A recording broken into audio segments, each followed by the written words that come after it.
bossing, welcome back to my channel.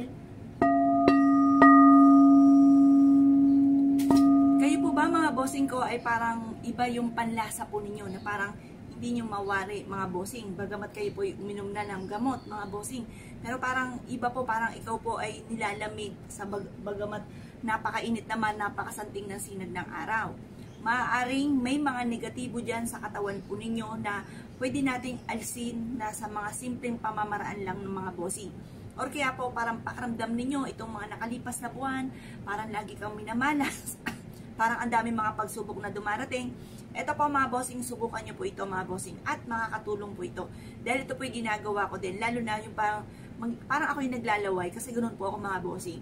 Kagaya nung halimbawa may pinuntahan po kaming lugar. Sabi ko, parang hindi ko mawari. Parang ako'y naglalaway. At alam ko rin pag ako'y nababalis, mga bossing. Parang naglalaway ako na hindi ko mawari. Ngayon pa, mga bossing, yung pala doon sa pinuntahan namin bahay, sa lugar na yon ay dati yung pong, hindi ko alam kung pwede sabihin dito, yung, alam niyo, yung mga yumayaon na, yung mga ganun, mga bossing. Yon, meron palang ganun doon. Kaya pala ganun ang aking pakiramdam. Ganun din po yung isang beses, punta po kami doon sa parang papuntang Tagaytay po yun, pero liblib po siya. Ako pa parang nasusuka na hindi mawari. Yun, parang meron ako nararamdaman doon mga bossing, may mga pag-ugali akong ganun eh. Tapos, ayun nga po, parang ako nahihilo mga bossing.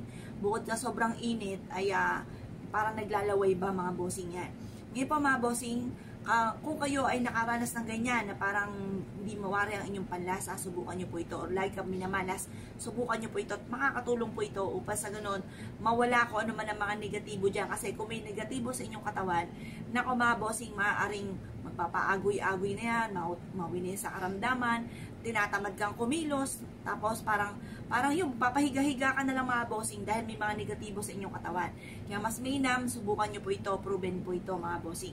Mag-aalis po tayo ng kamalasan mga bossing para puro swerte ang dumating. Ano ang gagamitin? Ito po at saka tubig. For prosperity ang itlog at for spiritual healing. Meron akong kakilalang albularyo, kaya wala na po yun. Yun po, sa itlog po siya bumabase. Kapag tumayo siyang ganyan, ayun po, alam niya na kung ano yung karamdaman. Or meron din ako kakilala, sa itlog siya bumabase na kanyang tinatayaan. Kapag tumayong ganyan, numero, halimbawa, number 1, tumayo na matagal, yun, tatayaan niya na po yun. Tapos hanggang sa maka-anim po siya mga bossing, yun. Nakaka-chamberns naman po siya sa mga ganong pamamaraan. Pero okay po yan mga bossing, kasi for prosperity to, for money, for attract ng pera. Mga bossing ko ang ating itlog. Ito po siya. Iko-cross lang po natin siya dito sa ating noo. Tapos, yan, iko-cross natin sa ating noo. Iko-cross sa ating palad. Iko-cross sa ating palad. Sa ating sa ating alak-alakan. Sa ating talampakan. Yan, kaliwat kanan. Para mawala na yung mga negatibo. Yan, kinocross ko na mga bossing. Para mahuli na kung ano man ang mga negatibong yan.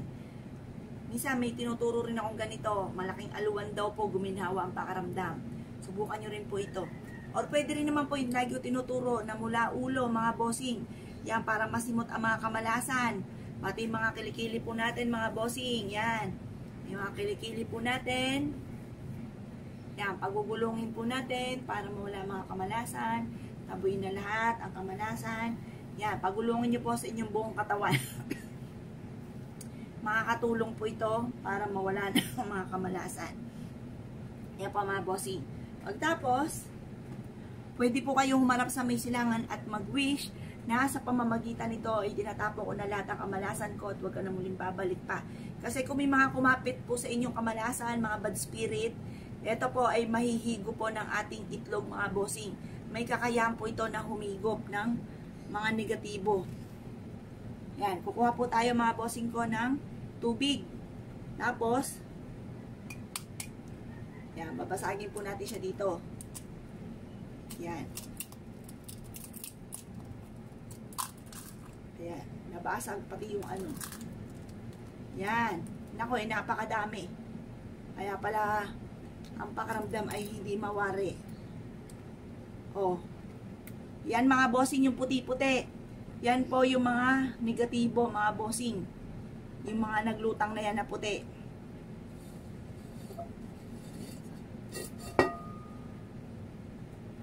O yan mga bossing. mga nagliliparan pa.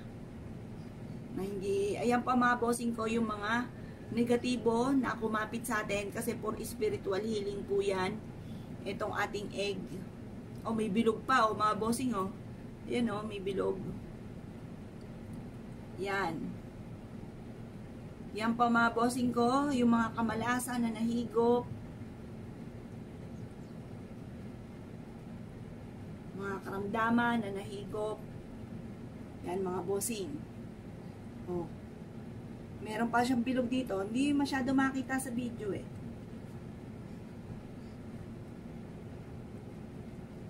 Ayan. Ang daming bilog-bilog mga bossing oh. Bilog-bilog. O yan mga bossing ko.